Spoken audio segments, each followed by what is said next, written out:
Hello ladies and gentlemen, Jacob Gago here. Today I have my new Model 3 Performance. It's been exactly 1 week now owning the car, and I must say it's been great. However, there has been some cons. In this video, I'm gonna be brutally honest with you guys, and I'll answer a lot of the questions you guys have asked me, and then we'll also do some 0 to 60 times and some other things I think you would like to know, and we'll see if I regret buying the car or not. Okay, so we're gonna start with the exterior. I'm sure you guys have seen so many videos already on what's new on the exterior and interior, so I'm not gonna go too much into it, but just to quickly mention that the Performance specifically has a splitter and then also has new headlights. However, with the headlights, it does also share with the Highland model. Unfortunately for us, the front is still manual, so I had to open it from inside, and to close it, it's still manual.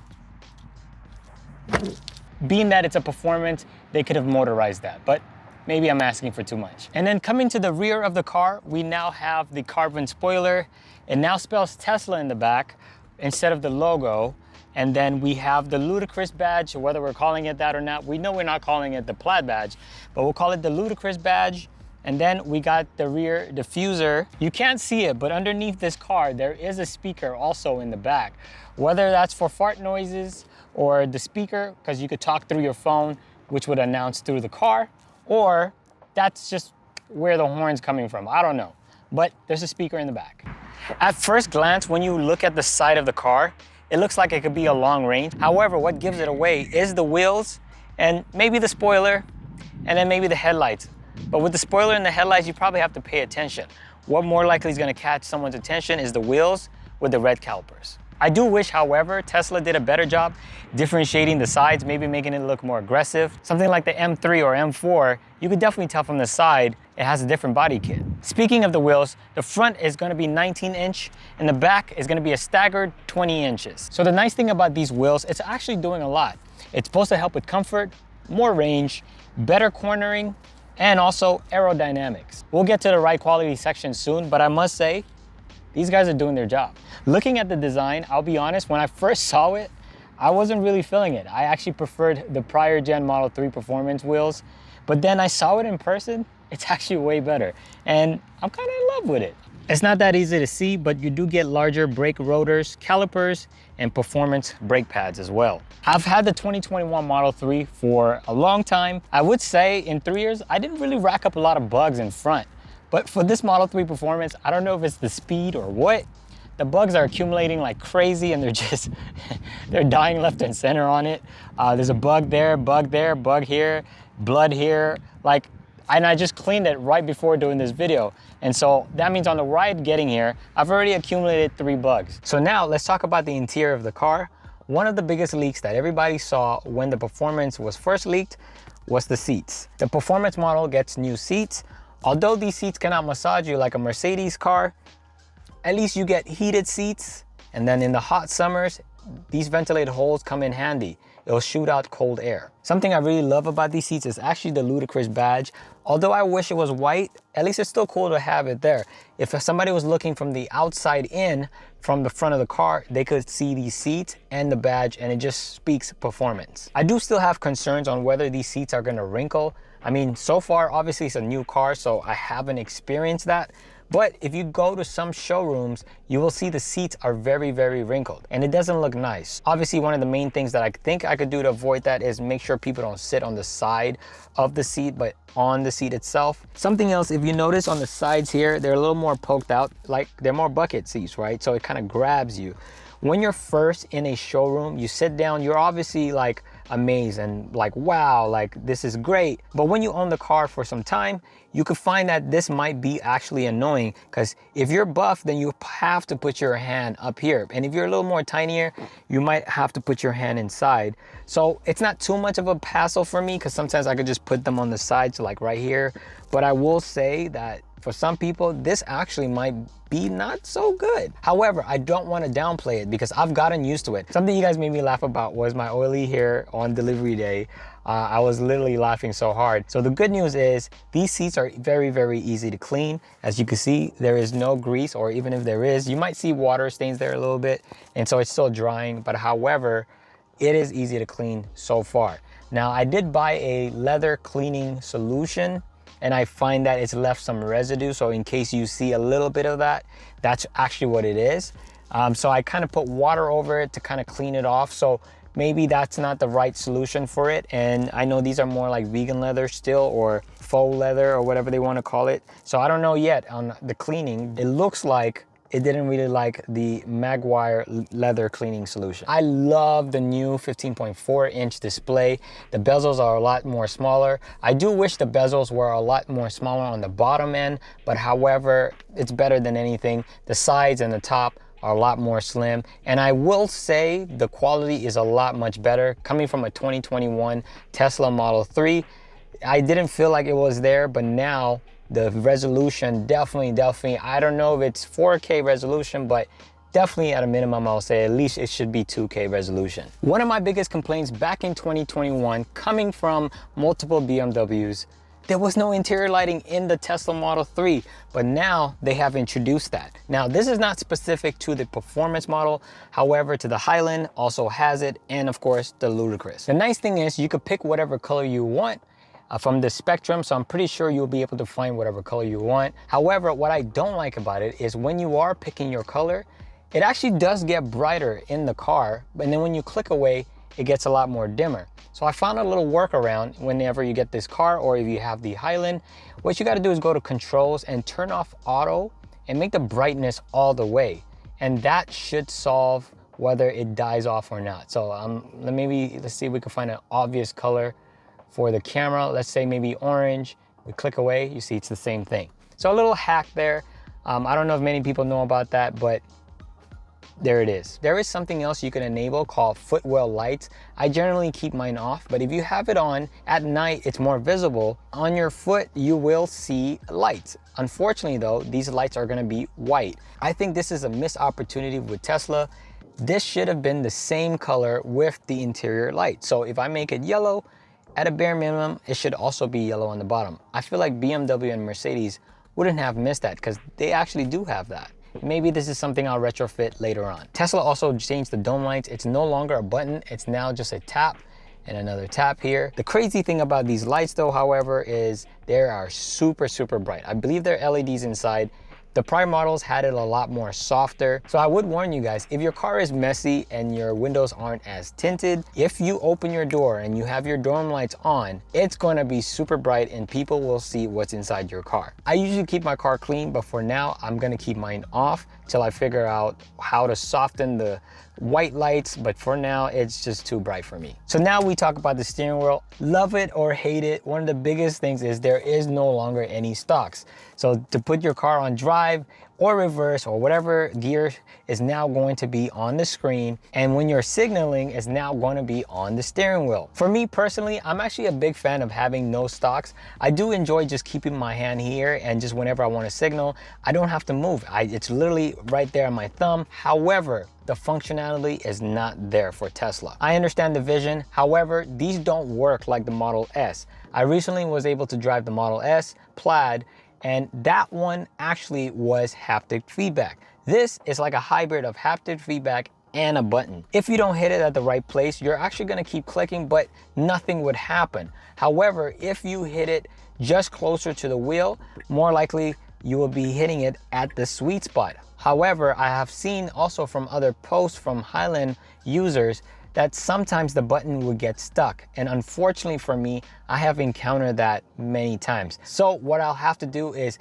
click the opposite direction, which would unstuck the button, and then click it back again. Definitely not a nice workaround. Had this been a function that I wouldn't be pressing a lot, I probably would let it pass. But being that signaling is part of driving and you're gonna be using it 99% of the time, this is a no-go. But of course, there are workarounds. There's something called the sexy buttons that I am gonna try in my accessories video. So make sure you hit that like button and subscribe so you don't miss that video. I am gonna be trying those buttons and see if that's a workaround, or maybe even do a retrofit of bringing back the stocks. I don't know. More likely, I don't wanna bring back the stocks. If the workaround isn't as easy with the sexy buttons, then I guess I'm gonna just have to stick with what Tesla has. So I am in Southern California and we don't really have too many roundabouts like some places in the UK or in the Europe, but I haven't really had much of a problem if the wheel was all the way over here and I'm trying to signal.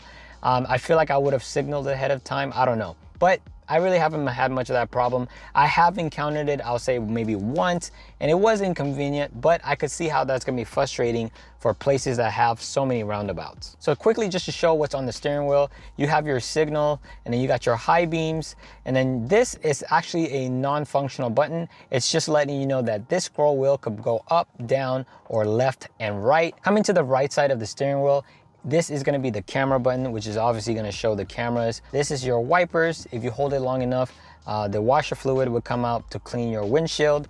This is the voice command button. It's still very, very basic. I think they're working on AI on that. I don't know, just a little leak, but it's really, really basic. Like take me home or just wipers, but nothing to even change the interior lighting of the car, which is pretty nonsense. And then the last button is also a non-functional button. It's just letting you know that this is how you activate your cruise control, or if you have FSD, that is how you're gonna activate FSD. But it does also go left and right. Something to also mention on the steering wheel, for those who live in very cold climates, or say it's around winter time, it does have heated steering wheel, so that does come in handy. I've encountered it once, and I must say that it's nice to know that I have this for free. Back when I had the 2021 Standard Range Plus, this was an add-on that I had to pay for, even for seated heat. So it's nice to know that it now comes with the car. And then in the middle, we have a physical horn, but I will say, guys, I hate this horn. Like, it's so bad. Like, listen to this. Cannot believe that you have a performance car with a horn that sounds like that. It literally sounds like a toy car that's running out of battery. And this is the same sound that occurs when you're unlocking and locking the car. It sounds so bad. Sometimes I want to press my horn to get someone's attention, or someone cross me and I want to let them know that, you know, I don't take that. But I also remember what the horn sounds like, and I just let them go. I'm not a big fan of the aluminum pedals on this Performance Model 3. It doesn't look bad. It does look a little smoked, but I do prefer what the prior gen Model 3 pedals looked like. I don't think I will switch it out. I'll probably just leave it like this. However, I don't know. We'll see, actually. I might actually change it. I don't know, but we'll see. I shortly talked about this in my prior video. This car, the speakers are crazy. Like, I cannot believe how great they are. In this car, 17 speakers with dual amplifiers and dual subwoofers. I have no doubt, no matter what genre you listen to, you're not gonna have a problem with sound. It knocks in this car. So just so I don't get flagged, luckily I am a music producer, so I kind of made something really fast that's in the hip hop realm, and then we'll listen to EDM, and then after that we'll do like maybe some rock and see what that sounds like.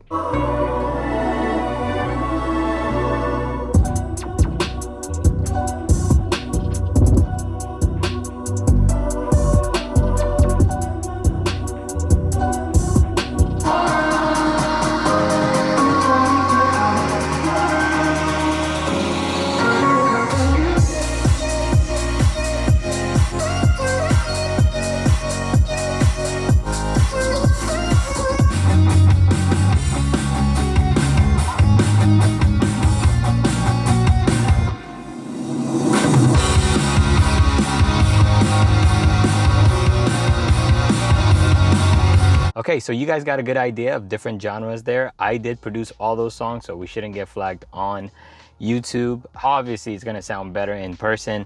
However, yeah, other than showcasing my talent, I hope you enjoyed that section. Also, make sure you hit that like button and thumbs up. Who you know who could produce multiple genres like that and actually sound good? I'm glad they kept the all glass roof still and didn't do anything wonky on that. However, I do wish they got rid of the middle frame, but I also understand that it's the Model 3 and so they kept it there. Some quick notable mentions. I do love that the Tesla has a blind spot indicator, and the exit buttons are a lot bigger. Way much better on the Model 3 Performance. Sitting in the back of seat, there is kind of no space, I'll be honest. I am about 5'10", 5'9"-ish, whatever the hell you want to call it. I'm not 6 foot yet. However, I will say that my knees are already hitting the back seat, and I do love sitting a little back. So I would imagine that someone that's here, I will have to move my seat a little forward. I wish the material was a little better on the back side of the seat. I feel like they just kind of put some seats back here. The back seats does also have the holes on the seats, but it only does heating and no ventilation. But it's nice to know that the interior lighting comes still all the way back here. And of course, not to mention the back screen, it is also great.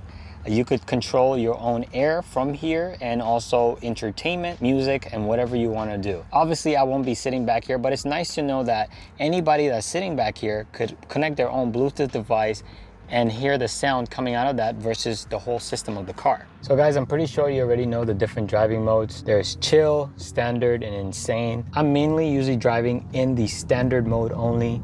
And if I want some fun, you go insane. Yeah, definitely has the push. All right guys, so we're gonna go ahead and try the adaptive suspension. I have the car on standard, acceleration, right handling on sport, and then steering weight on heavy. So let's go ahead and get in here before somebody comes and blocks us. So here we go.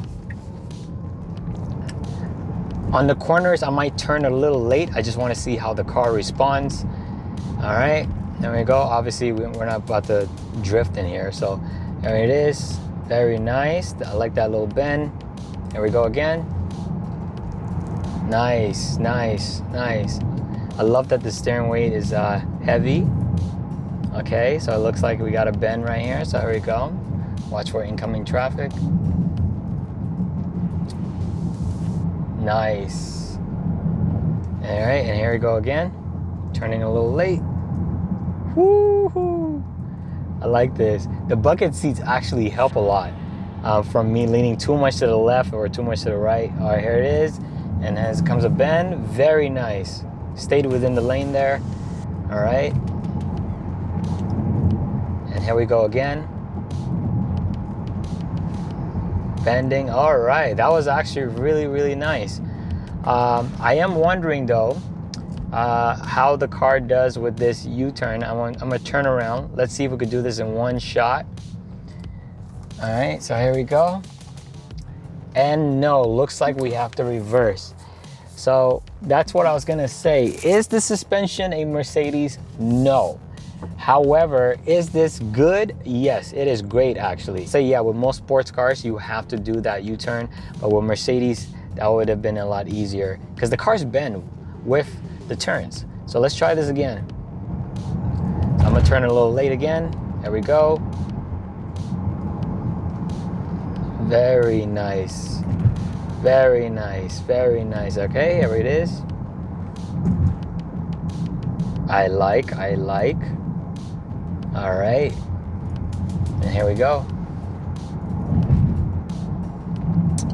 Very nice, again. And here it is. Nice. Yeah, guys, I really love that suspension. I must say that I'm proud of that, actually. I'm glad that the Model 3 Performance has a suspension that lives up to the name. So I will actually say A++ on that.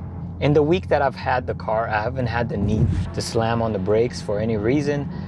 So I haven't had a chance to really know what the brakes can do. I would say though, when I did press on the pedal, it was a little heavy and a little bit of resistance, but that doesn't mean it's safe. It actually just means that you have really good brakes. For this next section, I am curious to know what the cabin noise is. Tesla claims that, you know, they reduced the cabin noise. So let's see how loud it is. We'll try one at, you know, like a school zone, like 25 miles per hour. And then we'll do like a 50 mile per hour at a different location. And then we'll also try it on the freeway and see what the sound levels are. Okay, so I'm gonna have the reading go for about 10 seconds. So here we go.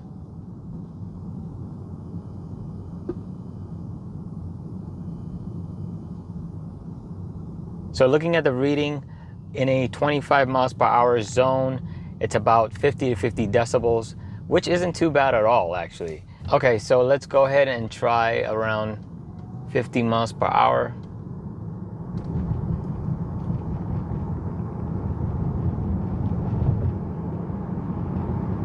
So looking at it, it looks like we're jumping up a whole 5 to 10 dB. So now we're about 55 to about 60 decibels, which is still low.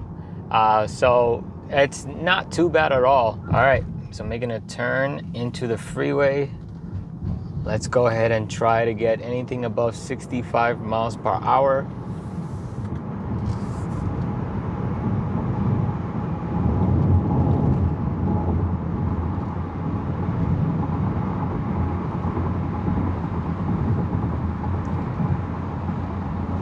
So the reading on the freeway is actually pretty impressive. I thought it would be in the 80s, but we didn't even reach 80. It was a little bit above 70, so around 68 to 72-ish decibels. That's not bad at all. Now I don't have my 2021 Model 3 anymore, so I can't compare whether it's actually much quieter. However, I do know some people that have Model 3s from the older gen. So if you guys want that video to do a comparison, I'll go ahead and do that, but you guys got to request that. All right, guys, so before we get to the fun part of trying out the 0 to 60, I drove an hour to go to a spot that I know I will be able to do the 0 to 60. And while it's charging, we could talk about how much the car has been efficient. Right now I'm at 26%. So let's see, it's very close to 20%, which is usually where I'll plug in to charge. And so we could see how long it'll take to go to 80%. So the charging network here is not as busy today. Alrighty. All right, guys, so I went ahead and plugged in, and as you can see, it's gonna take 25 minutes to go from 26% to about 80%. So let's just say this was 20%.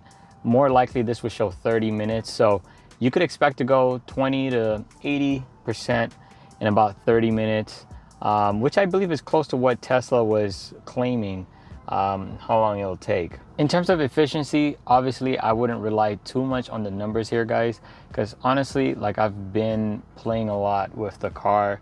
So, you know, eventually as I get over the hype, I'll be a lot more efficient.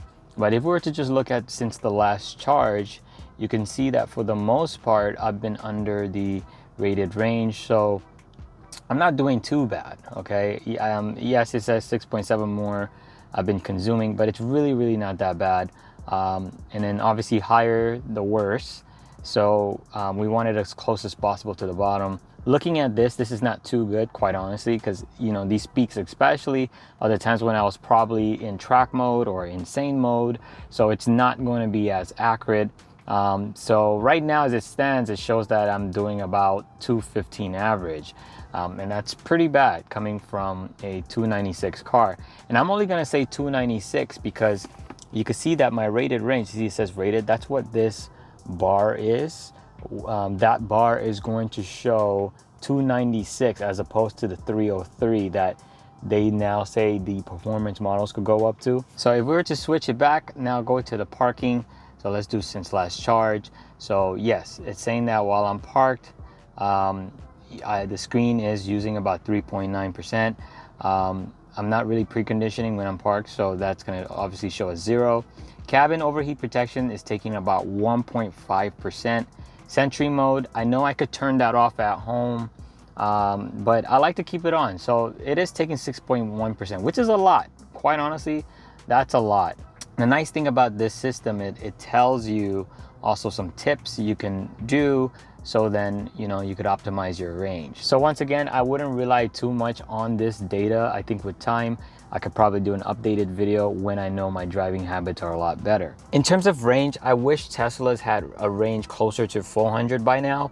They've been around for a while and they're just hitting 300 on the performance, and we barely made that. It actually first came out as 296 and now it's 303 after the whole EPA ratings have changed. Something I wish Tesla had across all their cars is ranges closer to 400.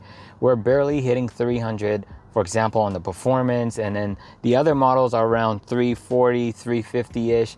I think for a company to be around for a while, it kind of sucks that they're just hitting 300. In fact, the Model 3 Performance first came out as 296. That's why my rated range still shows 296. However, they're now claiming that it's 303. So whether that's going to be a software update, I don't know, but I have a feeling it's not going to be a software update. That's going to depend on my driving efficiency to go towards that 303. If you're deciding to go standard, long range, or performance, and you're worried about the range, well, that's pretty accurate, but there's also a calculation you must put into account. With the LFP model, which is what I was coming from, yes, you could charge to 100%. However, you don't want your battery to be going below 20%. That's where your battery could actually start going bad. So you're really getting only 80% with the LFP model, and these are for the standard range, right? Now for the long range and performance, it's gonna be the same thing. You don't wanna go below 20%, but there is an additional catch. You also don't wanna go above 80% unless you're taking a trip. So if you do the math, your real usage for the long range and performance is actually 60%. So if you don't really have a charging solution, you might be better off with the standard LFP. If you don't care about performance and all those things, then that might actually be a better bet for you. However, for me, I know I do love the performance, and I got the performance because it was cheaper. We had the tax credit, so I found myself in a very lucky situation. Otherwise, I probably would have actually gone for the long range. In fact, I wouldn't say probably. I did go for the long range, and I just ended up switching my order when the performance was announced. So I've had the car for a little over a week now, so let's just say 8 days. In 8 days, I've probably charged 5 times, which is a lot. Granted, I am driving a lot, I'm doing these reviews, and I'm also trying to, get used to the car. I did go on a Santa Barbara trip, which was on the last video. So yes, I have a lot more mileage, but unfortunately for me right now, I don't have a level 2 at home, so I'm forced to supercharge. I do plan to make some changes in my living situation to now accommodate for that, but however, if you don't have a level 2 at home, this might be inconvenient. All right guys, we're about to try the 0 to 60. So just waiting for the light now. So we're still green. I've already switched everything over to track mode. Why am I nervous? Why am I nervous? I have no reason to be nervous. Okay guys, here we go.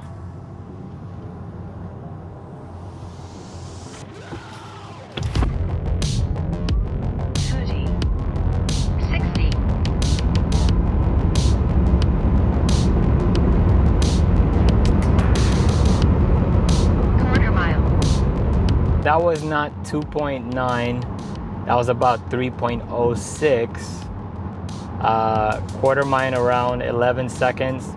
Of course guys, I do not condone this behavior, so do not try it for yourself. The best place to do this is going to be on a track. I'm gonna try my best to go to one and to get better readings. But until then, here are some reactions of insane modes with friends and family.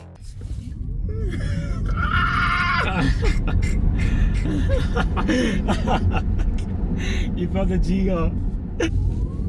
Oh man. I gotta keep my head up. Ready? 0 to 60. 2.9 seconds. Oh. No, it's pedal to the metal. You feel that initial G.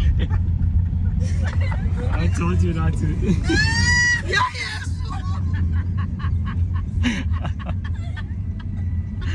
Oh my god, yeah, that's it. In having the car for about a week now, you guys will be surprised to know that the car is already scheduled for service. There are 6 things that are currently wrong with the car, the first 2 of which was discovered on delivery day, and those dealt with more panel gap issues. There are 2 other problems that are similar. On the driver's side, there is a weird sound that keeps happening, and believe it or not, under my seat a car part came out. And lastly, I would like for them to check on my signals, because for some reason sometimes it gets stuck. The good news about all this is it's still going to be covered under the 4-year warranty, and if there's anything with the battery, it's an 8-year warranty. So I'm not expecting to pay anything out of my pocket, but it does suck to know that I'm going through this. Of course, this is not going to be everybody's experience, but however, this is mine.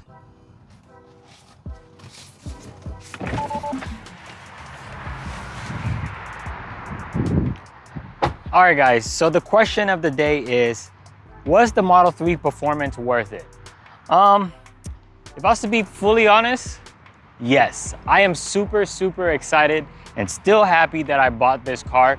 Despite all the issues I've encountered and the things that I wish the car had, it's still a great car. Literally, every time I see this car, I smile. I thought that one day, if I was to get a 0 to 60 car that will go 2.9 seconds, it would likely be a Ferrari or a Lamborghini. Never would I have thought it would have been a Tesla. Unfortunately, I will say this still, that I don't think Tesla is a luxury car company, but however, I will still say that they are a great company. Leadership is a little shaky, but it is what it is. If there's something we all could agree on, is they have a good product. I do hope you guys enjoy my 1,000 mile review with the Model 3 Performance. And as always, thank you, and I'll see you guys on the next one.